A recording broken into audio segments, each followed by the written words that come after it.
Chapter 16.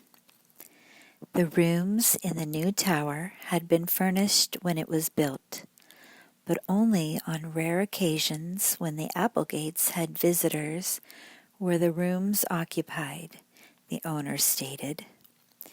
In the first one, Frank, Joe, and Mr. Applegate found nothing, although they looked carefully in closets, bureaus, highboys, and under the large pieces of furniture. They even turned up mattresses and rugs. When they were satisfied that the loot had not been hidden there, they ascended the stairs to the room above. Again, their investigation proved fruitless. Herd Applegate, being a quick-tempered man, fell back into his old mood. The boy's story had convinced him, but when they had searched the rooms in the tower without success, he showed his disgust. "It's a hoax," he snorted. "Adelia was right. I've been made a fool of, and all because of Robinson." "I can't understand it," Joe burst out. "Jackley said he hid the stuff in the tower." "If that fellow did hide the jewels and bonds in one of the towers," Applegate surmised, "someone else must have come in and taken them. Maybe someone working with him. Or else Robinson found the loot right after the robbery and kept it for himself." "I'm sure Mr. Robinson wouldn't do that," Joe objected. "Then where did he get the $900? Explain that. Robinson won't." On the way back to the main part of the mansion, Herd Applegate elaborated on his theory. The fact that the loot had not been found seemed to convince him all over again that Robinson was involved in some way. "Like as not he was in league with Jackley," the man stated flatly. Again, Frank and Joe protested that the ex-caretaker did not hobnob with criminals. Nevertheless, the Hardys were puzzled, disappointed, and alarmed. Their search had only resulted in implicating Mr. Robinson more deeply in the mystery. Back in the hallway of the main house, they met Adelia Applegate, who crowed triumphantly when she saw the search party returning empty-handed. "Didn't I tell ya?" she cried. "Herd Applegate, you've let these boys make a fool of you." She escorted the Hardys to the front door, while her brother, shaking his head perplexedly, went back to his study. "We sure messed things up, Frank," Joe declared as they walked towards their motorcycles. "I feel like a dud rocket." "Me too." They hurried home to tell their father the disappointing news. Fenton Hardy was amazed to hear that the stolen valuables had not been located in either tower. "You're sure you went over the place thoroughly?" "Every inch of it. There wasn't a sign of the loot. From the dust in the old tower, I'd say no one had been there for ages," Frank replied.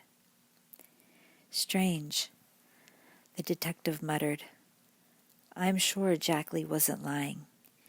He had absolutely nothing to gain by deceiving me.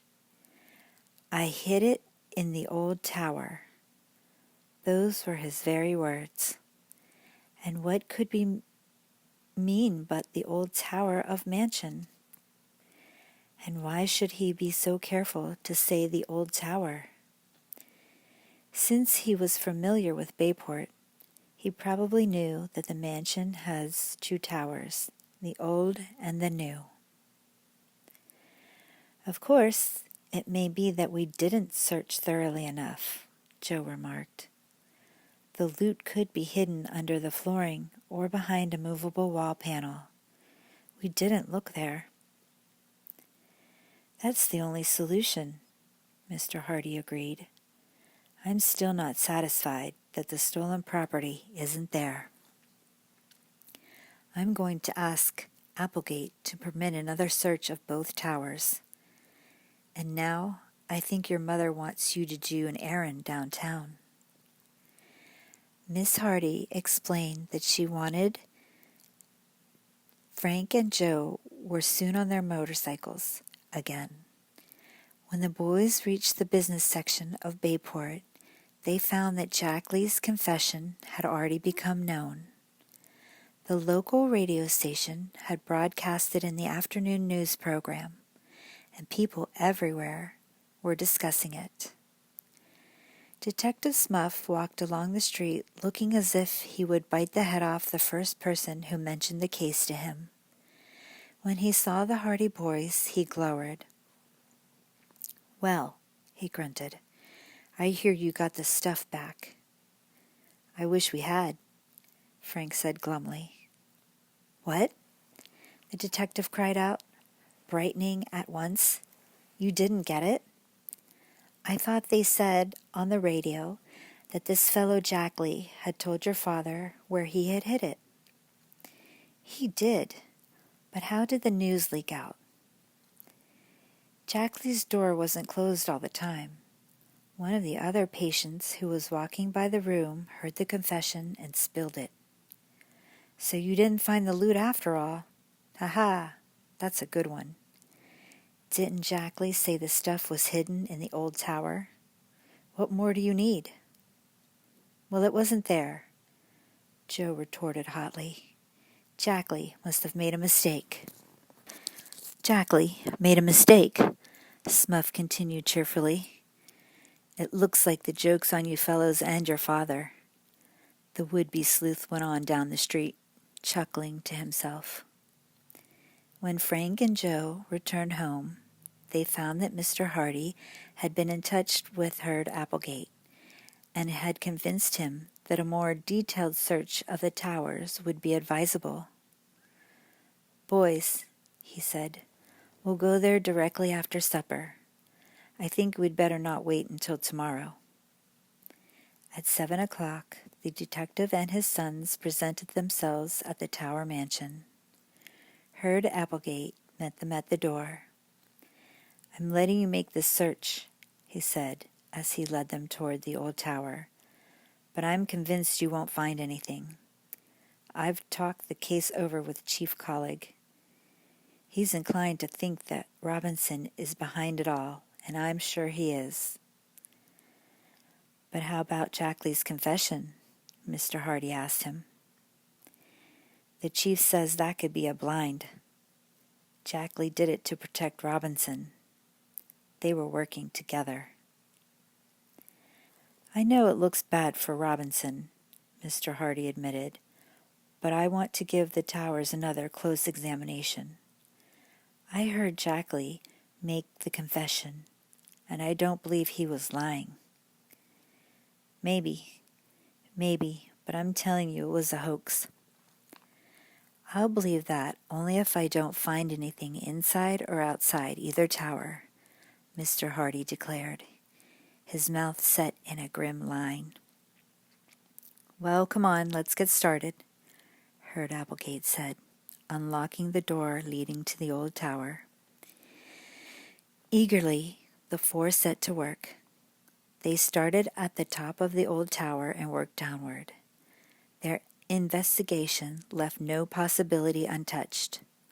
All the walls were tapped for hollow sounds, which might indicate secret hiding places.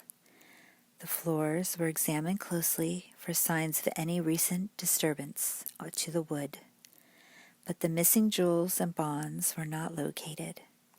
Finally, the group reached the ground floor again. "Nothing to do but go on to the new tower," Mr. Hardy commented briefly.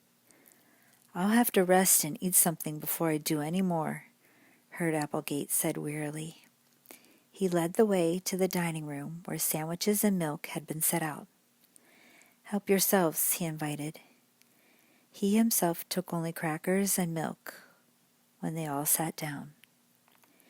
After the brief stop for refreshment, the Hardys and the mansion owner turned their attention to the new tower. Again they searched carefully. Walls and partitions were tapped, and floors were sounded. Every bit of furniture was minutely examined. Not an inch of space escaped the scrutiny of the detective and his helpers. As the search drew to a close and the loot still had not been found, Mr. Hardy remarked, "It certainly looks as if the stolen property was never hidden here by Jackley.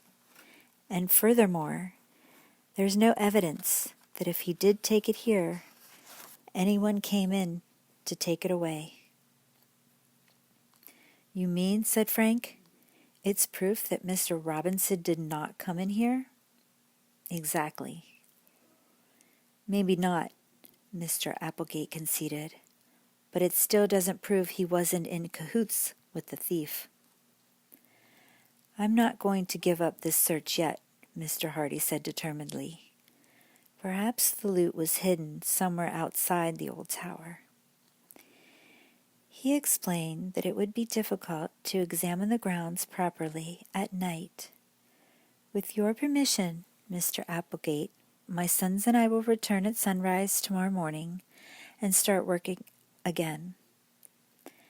As the owner reluctantly nodded his assent, Mr. Hardy turned to Frank and Joe and smiled. "We ought to be able to prove our point before school time." The boys, who had had no time to prepare any homework, reminded their father that a note from him to the principal would be a great help. The detective smiled, and as soon as they reached home he wrote one out, then said good night.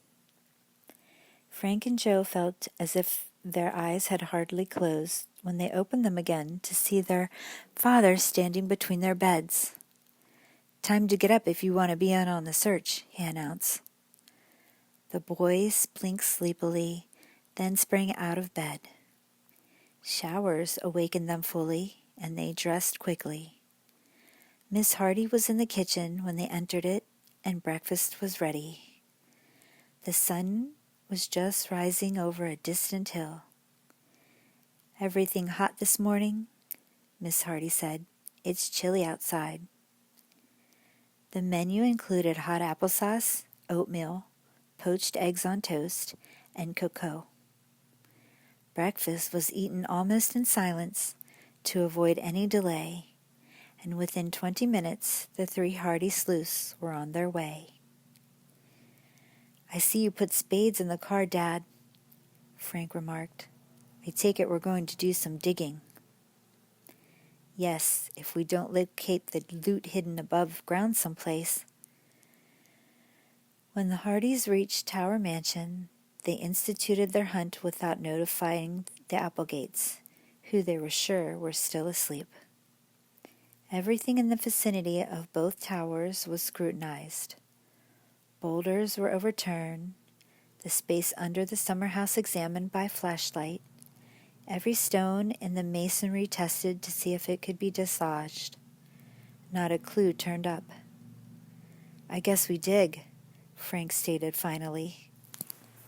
He chose a bed of perennial bushes at the foot of the old tower where there had been recent planting and pushed one of the spades in deep with his foot. The tool hit an obstruction. Excitedly, Frank shoveled away the dirt around the spot. In a half a minute, he gave a cry of delight. "A chest! I've found a buried chest."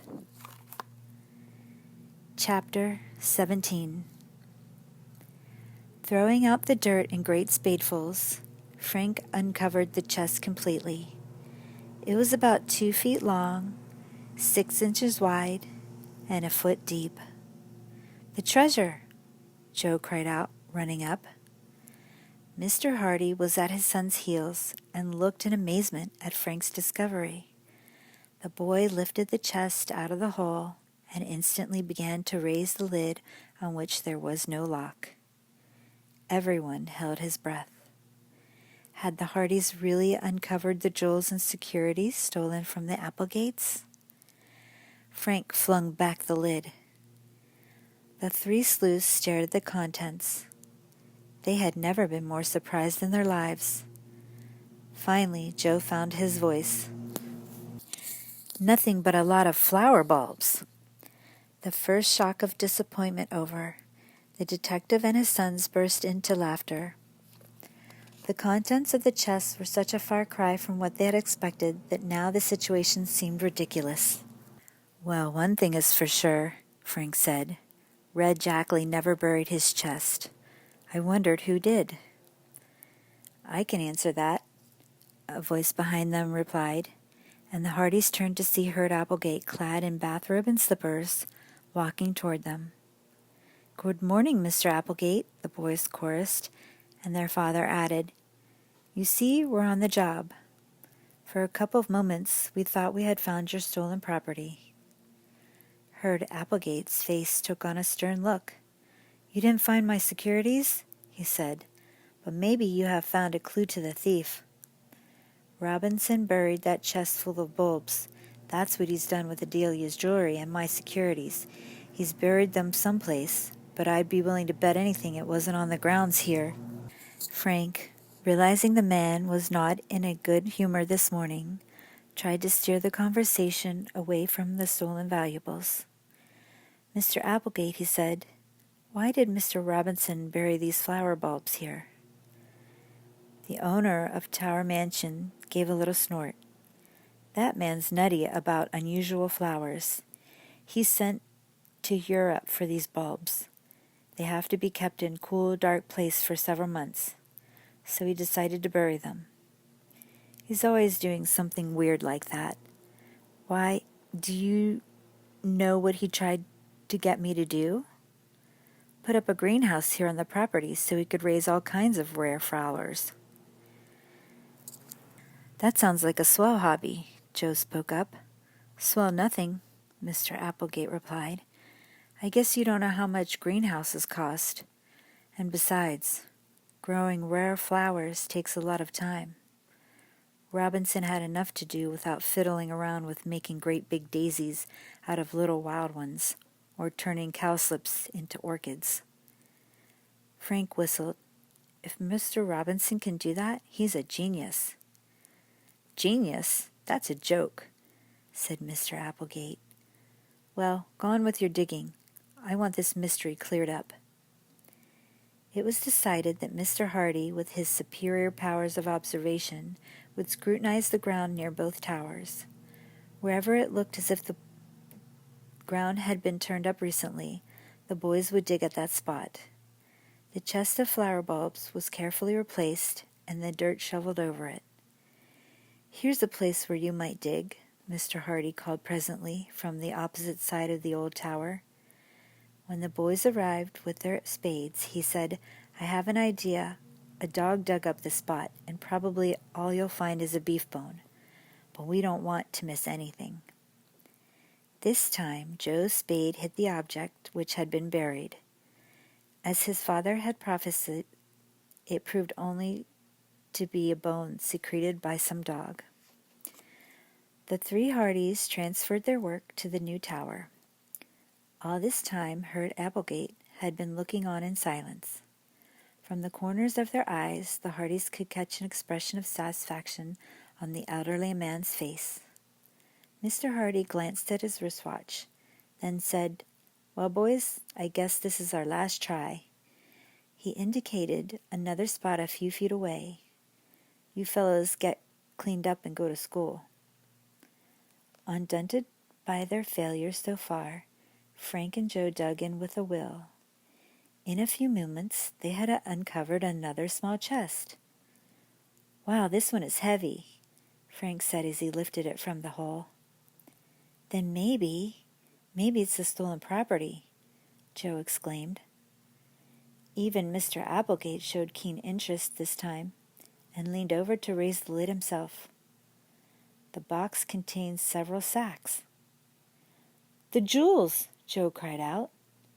"And that flat-shaped sack could contain the securities," Frank said enthusiastically. Mr. Applegate picked up one of the circular bags and quickly untied the string wound about the top. His face took on a look of utter disgust.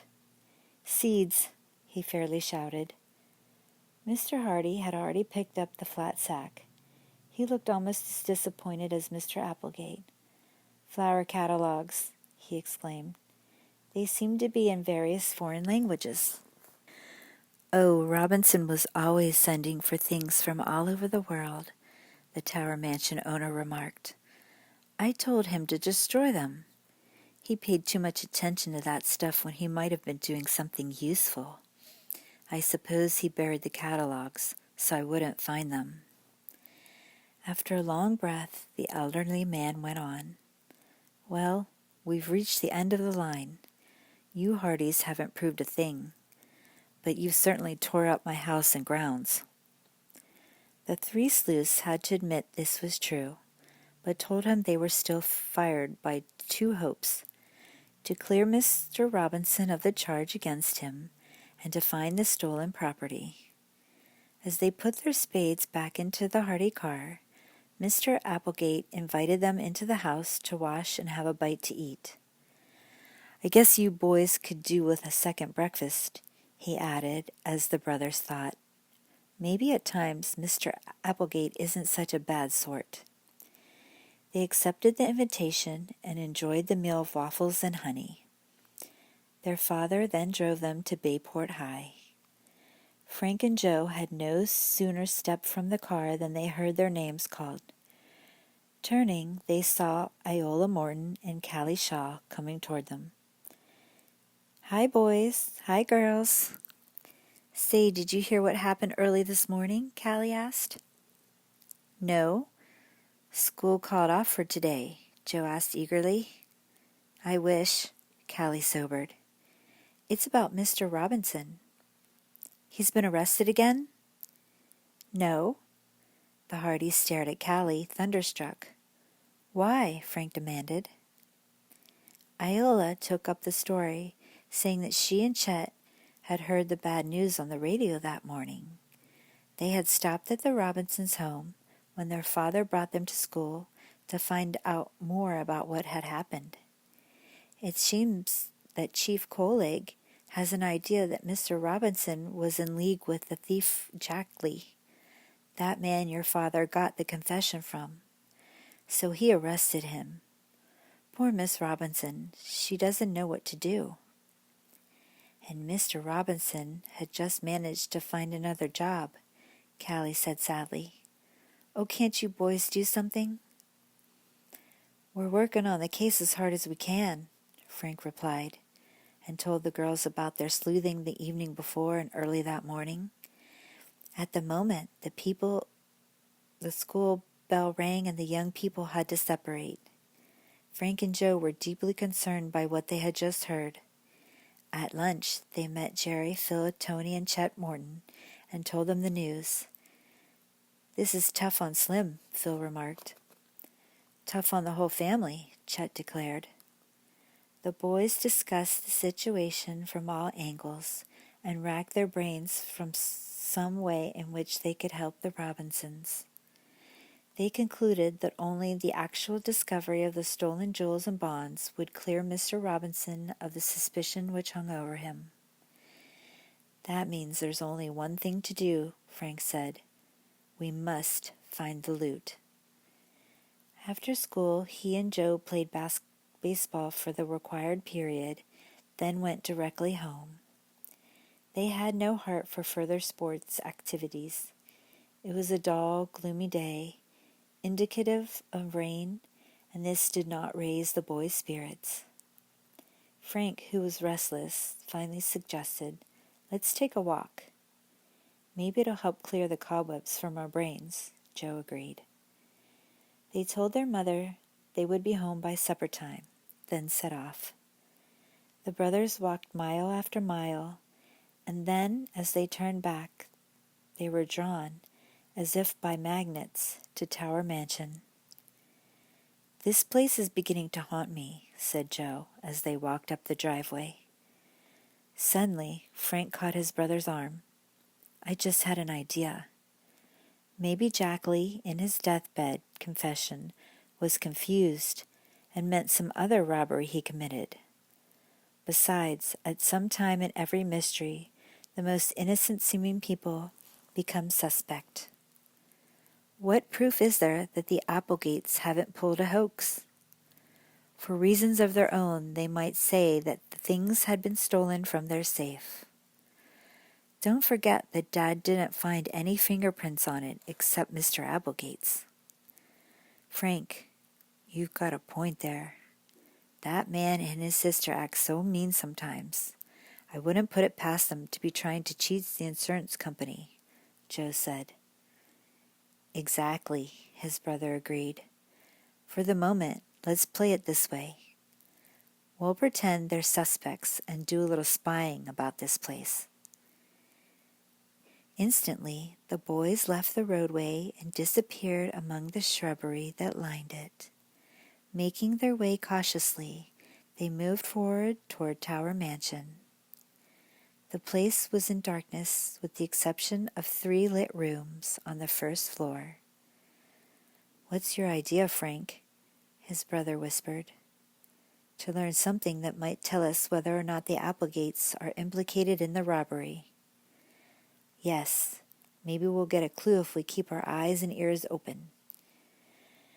The boys walked forward in silence. They approached the mansion from the end where the old tower stood. Somewhere, not far from them, they suddenly heard footsteps on the gravel walk. In a flash, the brothers dodged behind a tree. The footsteps came closer, and the boys waited to see who was approaching. Was it one of the Applegates or someone else? Before they could find out, the person's footsteps receded, and the boys emerged from their hiding place. Suddenly, a glaring light was beamed directly on them. It came from the top room of the old tower. Chapter 18. "Duck!" Frank ordered in a hoarse whisper, quickly dropping to the ground. Instantly, Joe threw himself face down alongside his brother. "You think the person with the flashlight in the tower saw us?" Frank asked. "He could have, but maybe not. We sure went down fast." The strong flashlight was not trained on them again. It was beamed out a window of the tower in another direction, then turned off. "Well, what say?" Joe asked. "Shall we go on up to the mansion and continue our sleuthing?" Frank was of the opinion that if they did, they might get into trouble. Even if they had not been recognized, the person in the tower probably had spotted them. "I'd like to find out who was in the tower," Joe argued. "It's just possible that the Applegates don't know anything about him." Frank laughed quietly. "Don't let your imagination run away with you," he advised. As the boys debated about whether to leave the grounds or to go forward, the matter was suddenly taken out of their hands. From around the corner of the tower rushed a huge police dog, growling and barking. It apparently had scented the brothers and was bounding directly towards them. Frank and Joe started to run pell-mell, but were unable to keep ahead of the dog.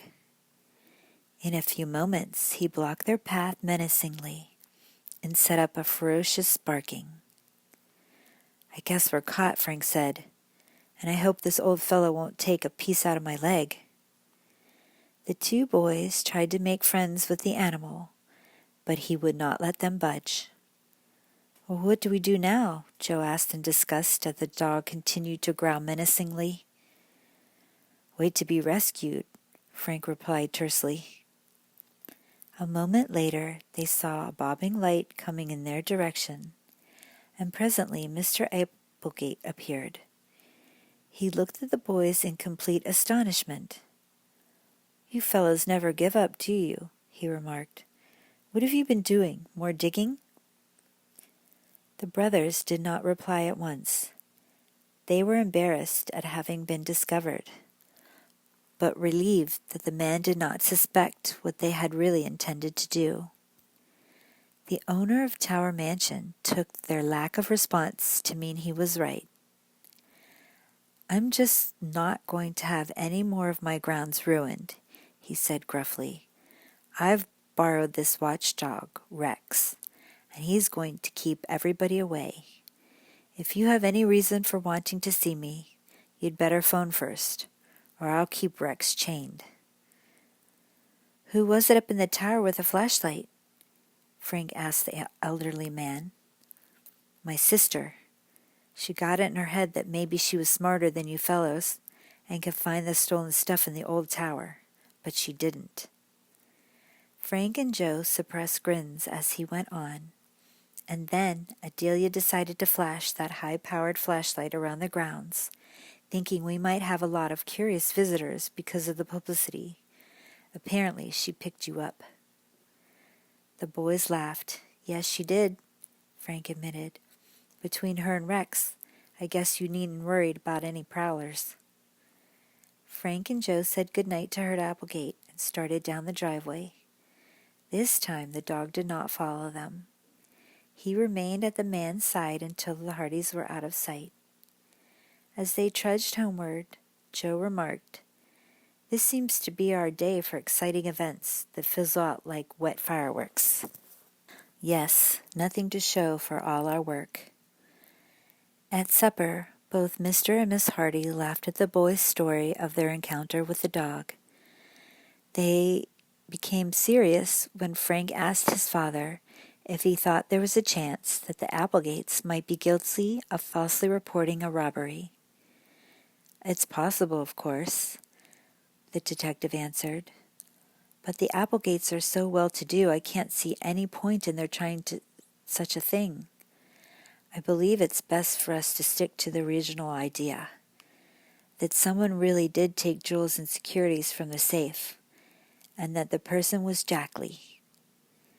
As the boys were going to bed that night, Frank remarked to his brother, "Tomorrow is Saturday, and we have the whole day free.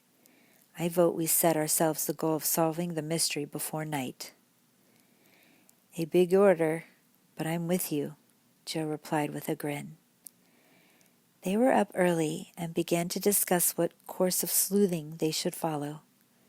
"I think we ought to start off on a completely new tack," Joe suggested. "In which direction?" Frank asked him. "In the direction of the railroad." Joe went on to explain that one thing they had not done was find out about Red Jackley's habits when he had worked around Bayport. If they could talk to one or more persons who had known him, they might pick up some new clue which would lead them to the stolen property. "Good idea, Joe," his brother agreed. "Let's take our lunch and make an all-day trip of our motorcycles."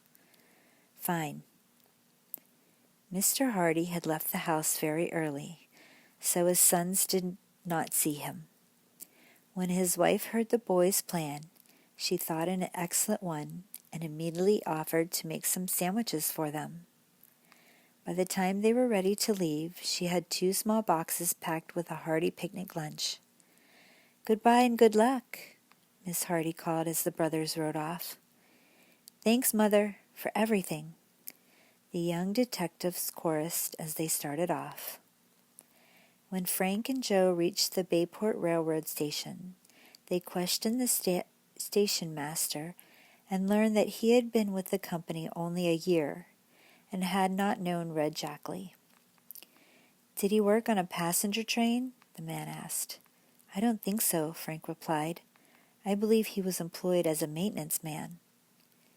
"Then," said the station master, "I advise you to go out along the highway to the railroad crossings and interview a couple of old flagmen who are still around." Both of them seemed to know everything and everybody connected with the railroad for the past 50 years, he chuckled. The boys knew of 2 grade crossings some miles out of town and now headed for them.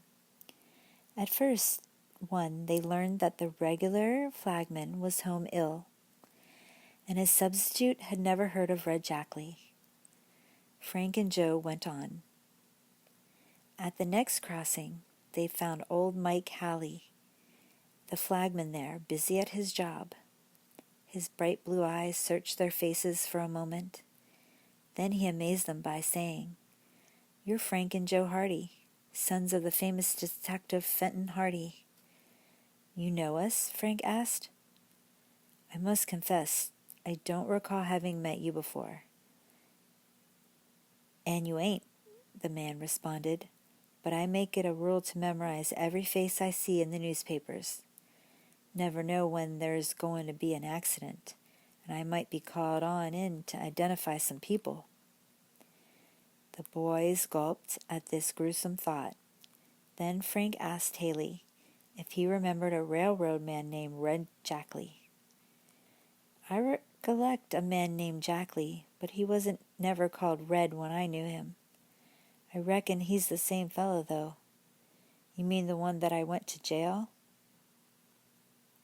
"That's the man." "He's out of the pen yet?" Mike Haley questioned. "He died," Joe replied.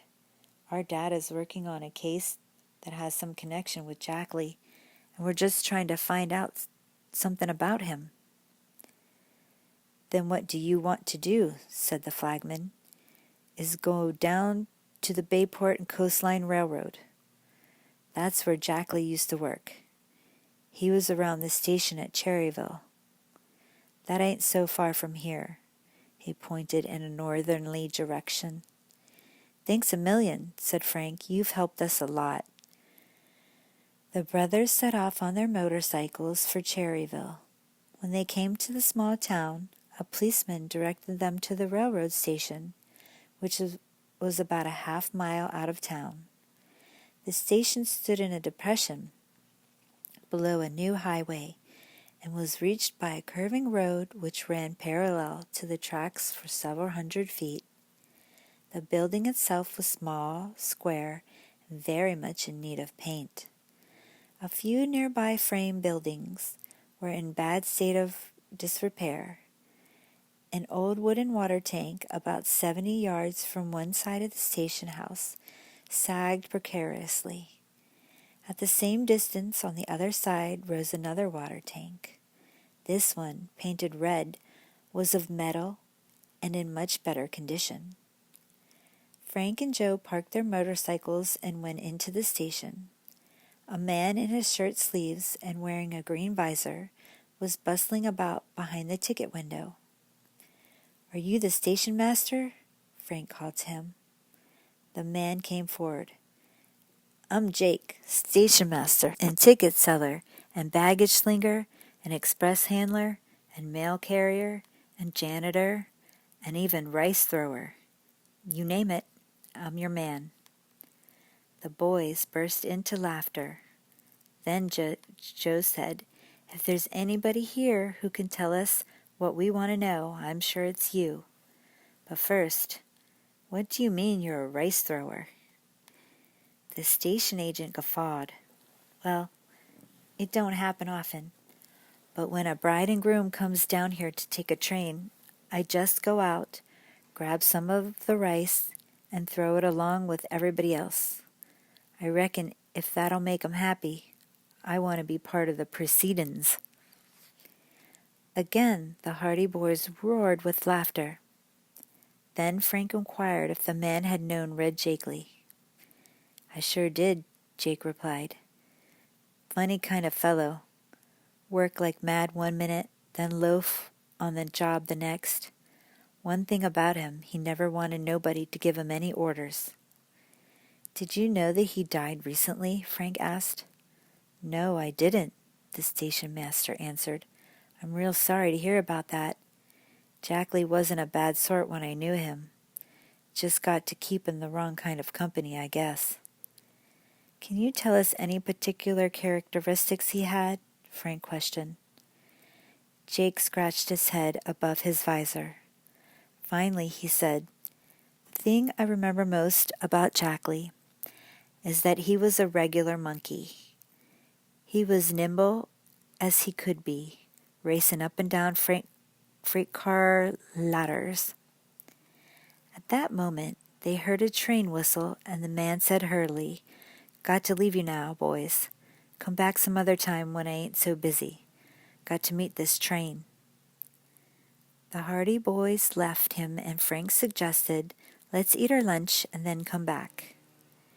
They found a little grove of trees behind the railroad tracks and propped their motorcycles against a large tree. "I am starved," said Frank, seating himself under the tree and opening his box of lunch.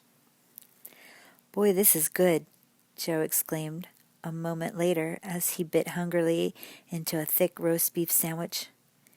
"If Jackley had only stayed with the railroad company," Frank observed as he munched a deviled egg, "it would have been better for everyone."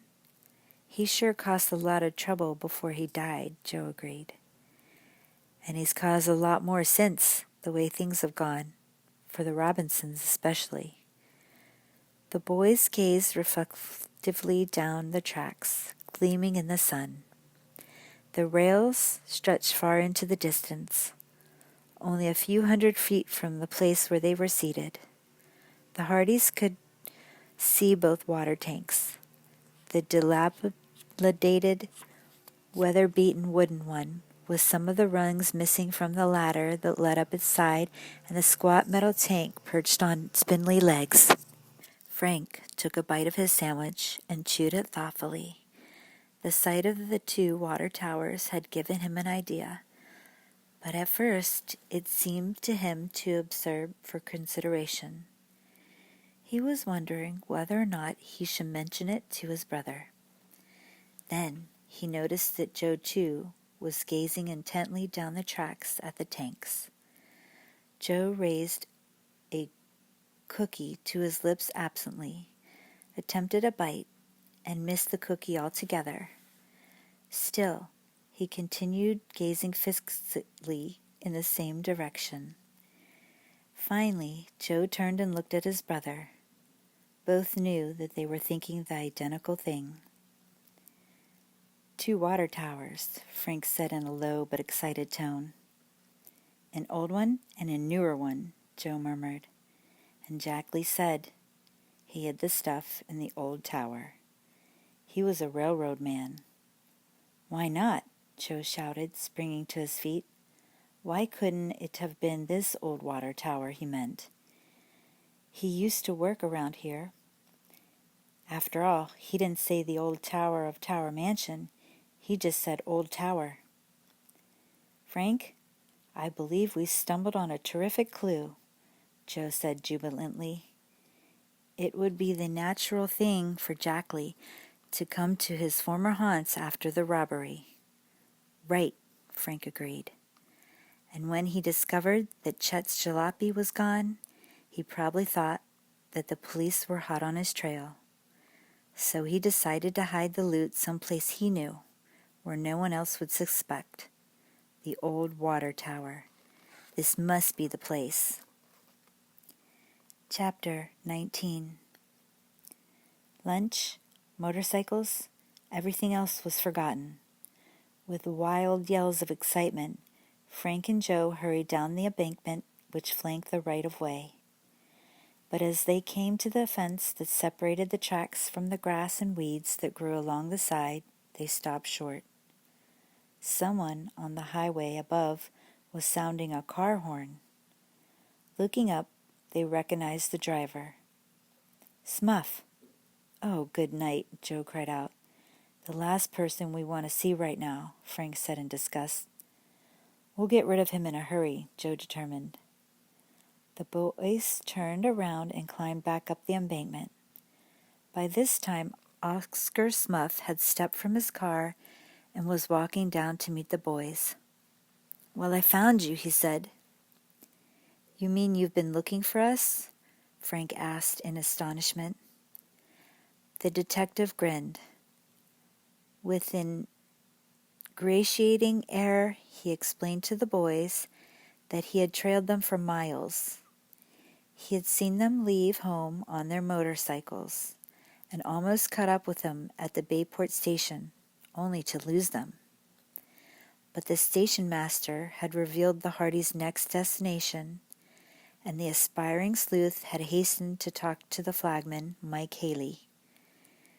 "He told me I'd find you here," Smuff said, self-satisfaction evident in his tone. "But why do you want us?" Joe demanded. "I've come to make a proposition," Smuff announced. "I've got a swell clue about Jack Lee and the loot he hid, but I need somebody to help me in the search. How about it, fellas? If old Smuff lets you in on his secret, will you help him?" Frank and Joe were astounded at this turn of events. Did the man really know something important? Or was he suddenly becoming clever and trying to trick the Hardy boys into divulging what they knew? One thing the brothers were sure of: they wanted nothing to do with Oscar Smuff until they had searched the old water tower. "Thanks for the compliment," Frank said. He grinned. "Joe and I think we're pretty good ourselves. We're glad you do." "Then you'll work with me?" Smuff asked, his eyes lighting up in anticipation. "I didn't say yes and I didn't say no," Frank countered. He glanced at Joe, who was standing in back of the detective. Joe shook his head vigorously. "Tell you what, Smuff," Frank went on. "When Joe and I get back to Bayport, we'll look you up. We came out here to have a picnic lunch and relax." Smuff's face fell, but he was not giving up so easily. "When I drove up, I saw you running like mad down the bank. Do you call that relaxing?" "Oh, when you sit around a while eating, your legs feel kind of cramped," Joe told him. "Anyway, we have to keep in practice for the Bayport High School baseball team." Smuff looked as if he did not know whether or not he was being kidded. Finally, he said, "Okay, fellas. If you'll get in touch with me the first of the week, I can promise you a big surprise. You've proved you can't win the $1,000 reward alone, so we may as well each get a share of it. I've already admitted I need help to solve this mystery." He turned and slowly ambled up the embankment to his car. The boys waved goodbye to the detective and waited until he was far out of sight and they were sure he would not return. Then Frank and Joe hurried down to the tracks, vaulted the fence, and ran pell-mell toward the old water tower. "If only we have stumbled on the secret," Frank said enthusiastically. "It'll clear Mr. Robinson. We will earn the reward by ourselves. Best of all, Dad will be proud of us." The old water tower reared forlornly alongside the tracks. At close quarters, it seemed even more decrepit than from a distance. When the boys glanced at the ladder with its many rungs missing, they wondered if they would be able to ascend to the top of it. "If Jack Lee climbed this ladder, we can too," said Frank as he stopped, panting at the bottom. "Let's go." He began to scramble up the rotted wood rungs. He had ascended only 4 of them when there came an alarming crack. "Careful!" Joe cried out from below. Frank clung to the rung above just as one beneath him snapped under his weight. He drew himself up and cautiously put his foot on the next rung. This one was firmer and held his weight. "Hey!" Joe called up. "Don't break all the rungs. I want to come up too." Frank continued to climb the ladder as his brother began the ascent. When the boys came to any place where a rung had broken off, the boys were obliged to haul themselves up by main force. But finally, Frank reached the top and waited until Joe was just beneath him. "There's a trap door up here leading down into the tank," Frank called. "Well, for Pete's sake, be careful," Joe warned. "We don't want any more accidents with trap doors." The boys climbed onto the roof of the tower, which swayed under their weight. Both fully realized their peril. "We can't give up now," said Frank, and scrambled over the surface of the roof until he reached the trap door. Joe followed. They unlatched and raised the door, then peered down into the recesses of the abandoned water tank. It was about 7 feet in depth and 12 in diameter. Frank lowered himself through the opening, but clung to the rim until he was sure, from feeling around with his feet, that the floor would not break through. "It's okay," he told Joe, who followed his brother inside. Eagerly, the boys peered about the dim interior. The place seemed to be partially filled with rubbish. There was a quantity of old lumber, miscellaneous bits of steel rails, battered tin pails, and crowbars, all piled in helter-skelter fashion. At first glance, there was no sign of the Applegate's stolen possessions. "The jewels and bonds must be here somewhere," Joe declared. "But if Jack Lee did put the stuff here, he wouldn't have left it right out in the open. It's probably hidden under some of this junk." Frank pulled out a flashlight and swung it around. In its glow, Joe began to hunt frantically, casting aside the old pails and pieces of lumber. One entire half of the tower was searched without results. Frank turned the flashlight to the far side and noted that a number of boards had been piled up in a rather orderly, crisscrossed manner. "Joe," said Frank, "I'd say these boards hadn't been thrown here accidentally. It sure looks as if somebody had placed them deliberately to hide something underneath." "You're right." Like a terrier after a bone, Joe dived toward the pile. Hastily, he pulled away the boards. Revealed in the neat little hiding place lay a bag. It was an ordinary gunny sack, but as Joe dragged it out, he felt sure that the search for the Applegate property had come to an end. "This must be it," he exulted. "The tower treasure!" Frank smothered a whoop of joy. Joe carried the sack into the light beneath the trap door. "Hurry up, open it," Frank urged. With trembling fingers, Joe began to untie the cord around the sack. There were many knots, and Joe worked at them. Frank fidgeted nervously. "Let me try," he said impatiently. At last, with both Hardys working on the stubborn knots, the cord was untied and the bag gaped open. Joe plunged one hand into it and withdrew an old-fashioned bracelet of precious stones. "Jewelry! How about the securities?" Again, Joe groped into the sack. His fingers encountered a bulky packet. When he pulled it out, the boys exclaimed in unison, "The bonds!" The bundle of papers, held together by an elastic band, proved to be the securities. The first of the documents was a negotiable bond for $1,000 issued by the city of Bayport. "Mr. Applegate's property!" Frank cried out triumphantly. "Joe, do you realize what this means? We've solved the mystery." The brothers looked at each other almost unbelievingly. Then each slapped each other on the back. "We did it! We did it!"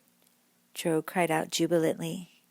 Frank grinned, and without Old Smuff, he said, "Now, Mr. Robinson's cleared for sure."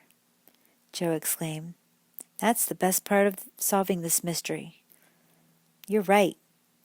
The boys rejoiced over their discovery for another full minute, then decided to hurry back to Bayport with the precious sack. You go down first, Frank, said Joe.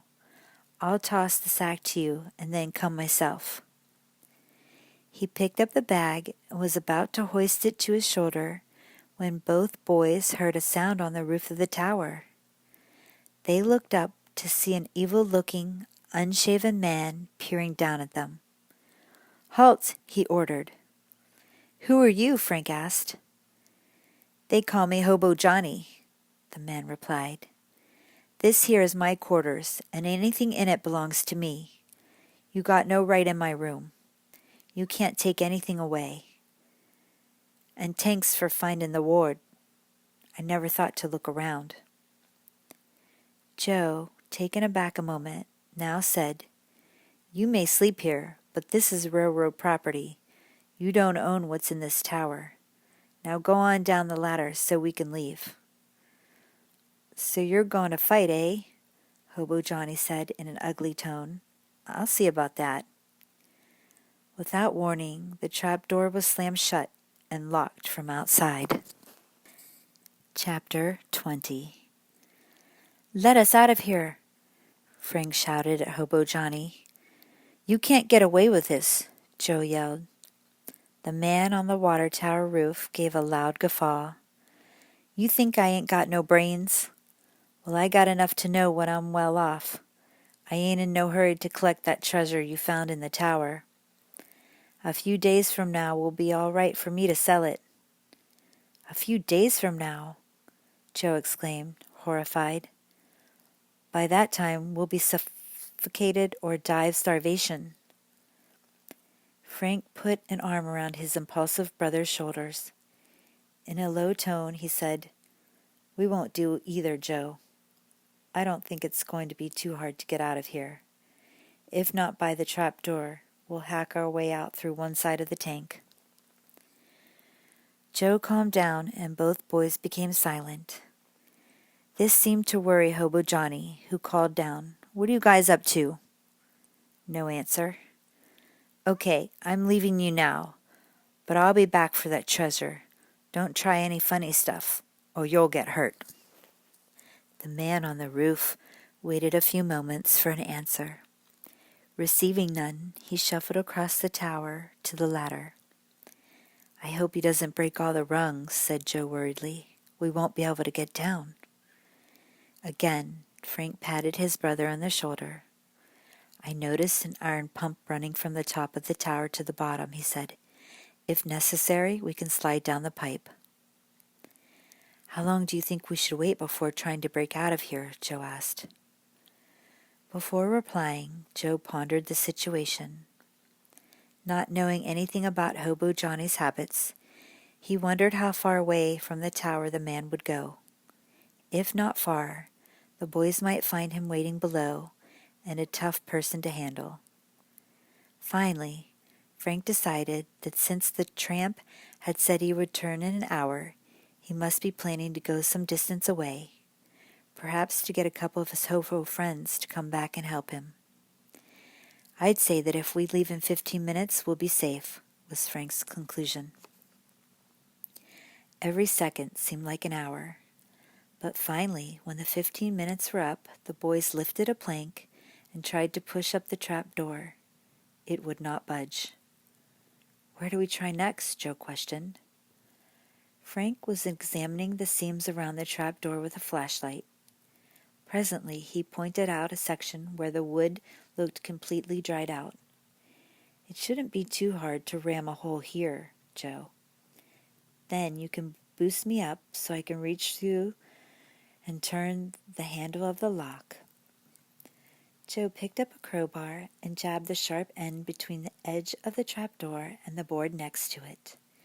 There was a splintering sound. He gave the tool another tremendous push. The seam widened. Now he and Frank together wedged the end of the crowbar up through the opening. In a few moments they had sprung the two boards far enough apart so that Frank, by standing on Joe's shoulders, could reach his arm through the opening. He found the handle which locked the trap door and turned it. Joe pushed up the door with the plank. The boys were free. Frank pulled himself up through the opening and hurried to the edge of the roof. He looked all around below. Hobo Johnny was not in sight. In fact, there was no one to be seen anywhere. "Clear field ahead," he announced. Now the boys began to carry out their original intention of removing the stolen property from the old water tank. Frank went back to the trap door, and Joe handed up the sack, then joined his brother on the roof. The older boy went down the ladder quickly, and his brother tossed the treasure to him. Joe lost no time in following. "We'd better get away from here in a hurry," Frank advised, and both boys sprinted to their motorcycles. "Let's divide this stuff. It'll be easier to carry," Frank suggested. He opened the sack and handed Joe the bundle of securities, which the boy jammed into his pocket. Frank stuffed the sack containing the jewelry into his own side pocket. Then they hopped onto their motorcycles, stepped on the starters, and roared down the road toward Bayport. It was not until they were several miles from the old water tower that the Hardys relaxed. Grins spread over their faces. "I don't know who's going to be the most surprised, Herd or Adelia Applegate, or Chief Collig, or—" "I have another guess. Dad," said Frank.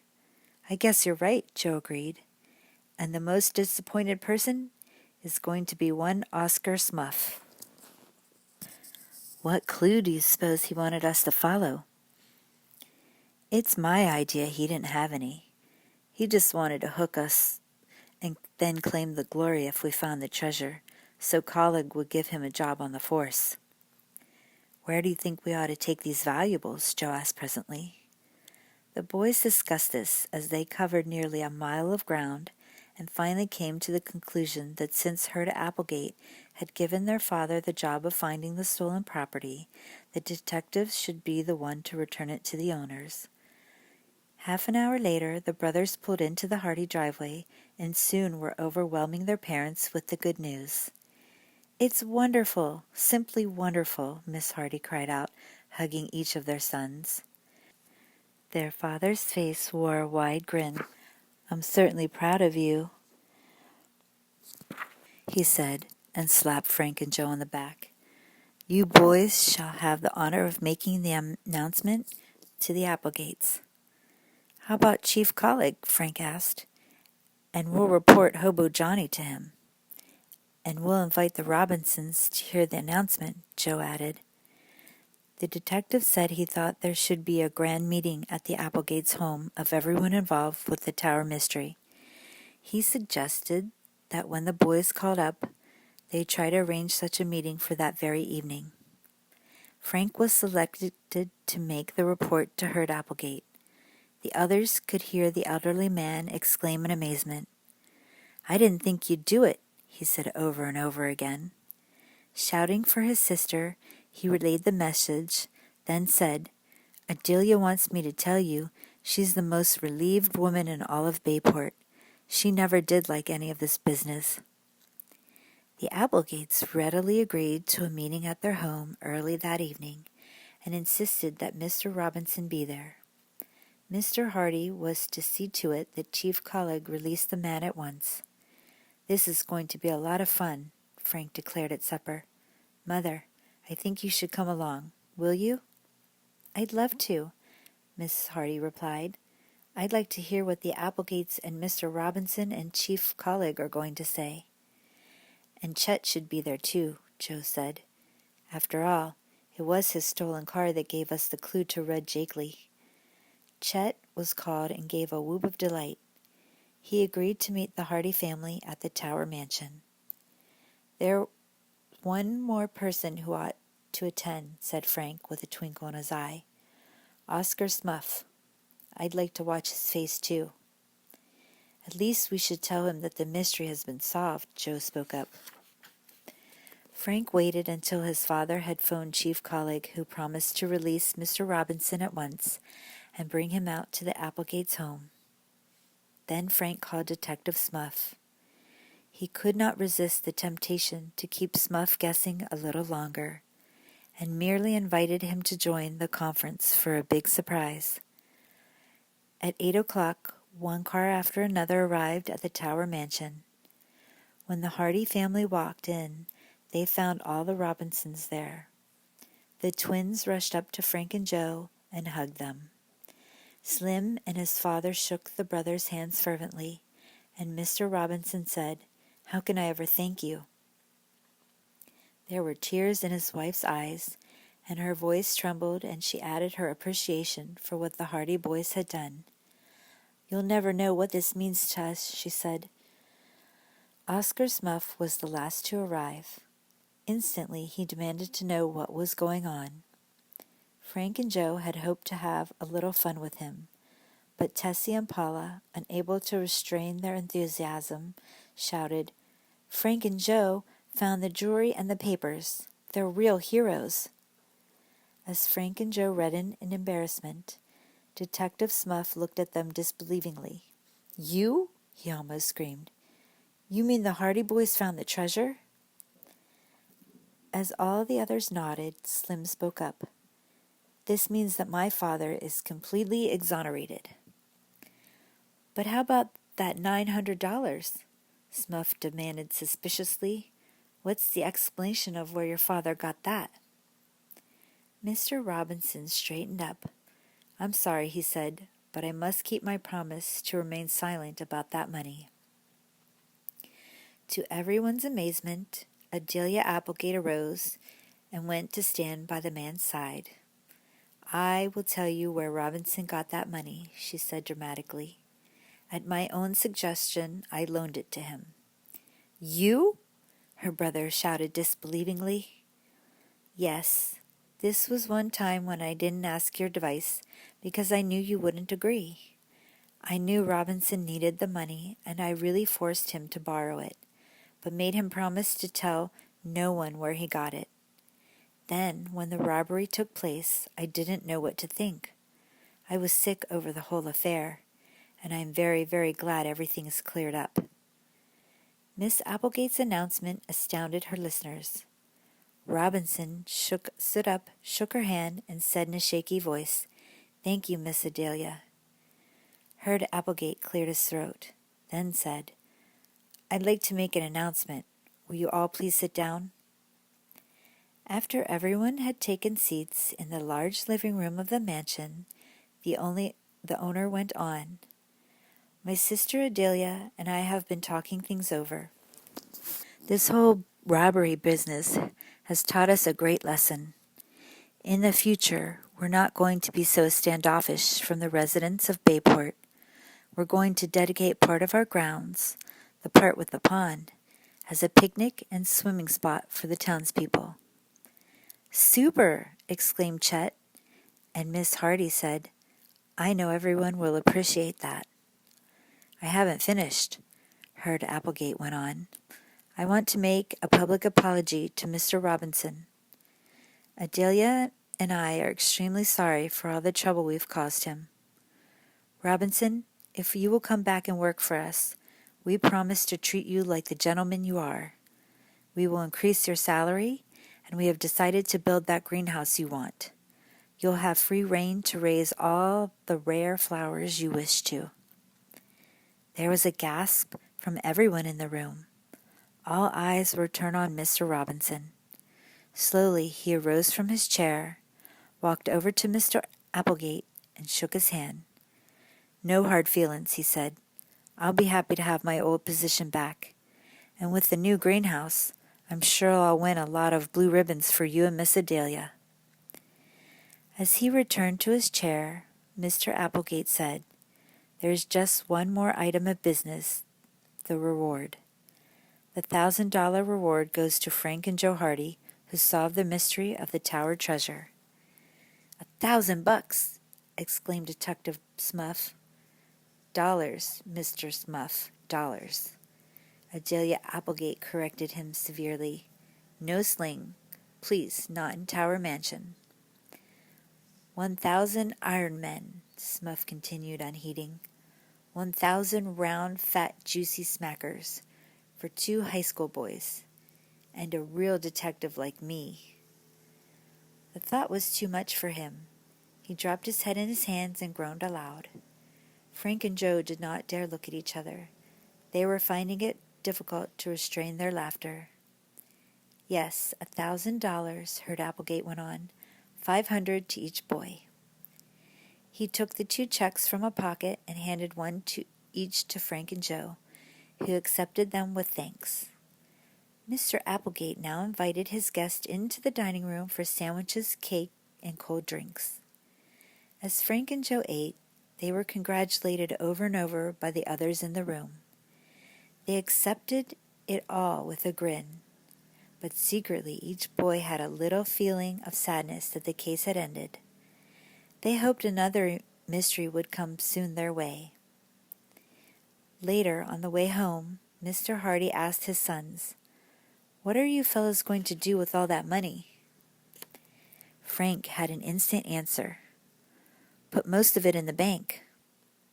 And Joe added, "Frank and I, for some time, have wanted to build a crime lab on the 2nd floor of our barn. Now we can do it. All right, Dad?" The detective smiled and nodded. "An excellent idea."